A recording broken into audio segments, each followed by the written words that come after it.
Welcome back to 504 Road Trips. In today's video, we continue east on US-98, concurrent with US-319 north and State Road 30 east, beginning at mile 186.7 as we leave Eastpoint in unincorporated Franklin County. Right away we come to State Road 65 on the left, the Forest Trail section of the Big Bend Scenic Byway. That route heads north towards Sumatra, the Apalachicola National Forest, and eventually the Quincy area. Here on US 98, we stay with the coastal route following the shore of St. George Sound through one of Florida's quietest counties. Franklin County had 12,451 residents at the 2020 census, and it is named for Benjamin Franklin, the president who appears on the $100 bill who was never actually president. Franklin County is part of the Forgotten Coast, known for fishing, oysters, barrier islands, and long stretches of undeveloped shoreline. Off to the right, with the tide out, the sound opens up into wide mudflats and sandbars. Beyond those waters, the barrier islands help separate the sound from the Gulf.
On the right is Carrabelle Beach Park, a broad white sand beach with picnic pavilions, grills, restrooms, and an outdoor shower.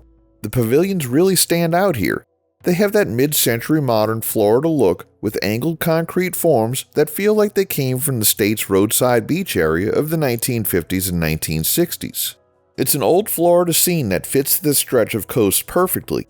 The beach is also popular for weddings, family gatherings, swimming, and surf fishing. And with the water so close to the highway, it gives this drive one of the most scenic shorelines on US-98 anywhere in the Panhandle.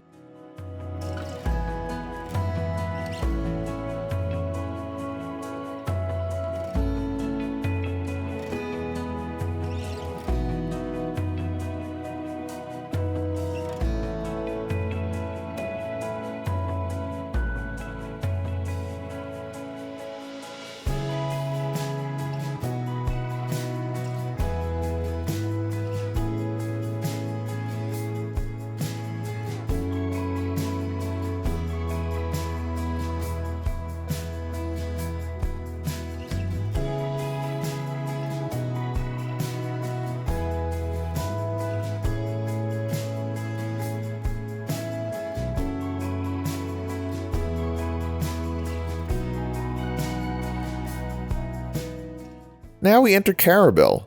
This is a small waterfront city at the mouth of the Carrabelle River, and the latest American Community Survey profile estimates 2,438 residents here. The city's 2024 ACS figures show a median household income of $49,792 and a median owner-occupied home value of $217,900. Carrabelle traces its roots to the Rio Carrabelle, a name said to mean beautiful river, and the city was founded in 1881 and chartered in 1893. It grew first as a fishing village, then as a lumber and turpentine shipping town. Today, Carrabelle still feels closely tied to the water. It draws boaters, anglers, beachgoers, and travelers looking for a quieter side of the Gulf Coast. Local highlights include the Crooked River Lighthouse, the Camp Gordon Johnston World War II Museum, the Carrabelle History Museum, the riverfront, and the famously tiny police station. Annual events like the Carrabelle Riverfront Festival and recurring lighthouse events help bring visitors into town throughout the year.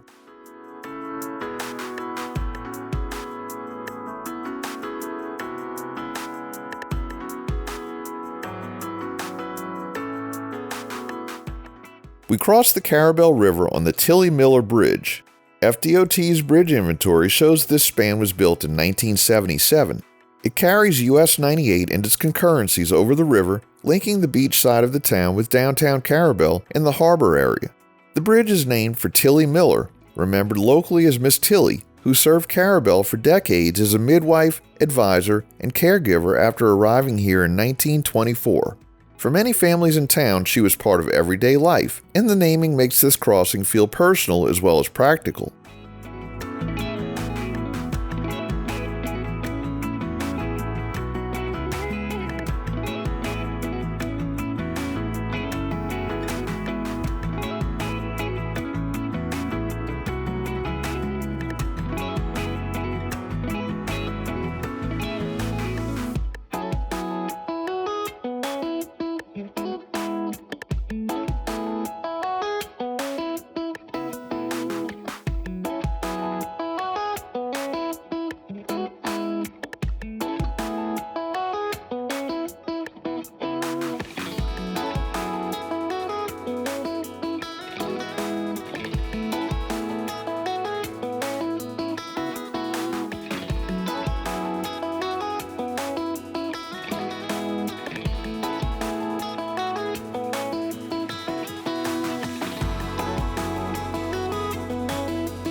We conclude today's video at mile 200.3 as we leave Carrabelle. Thanks for watching.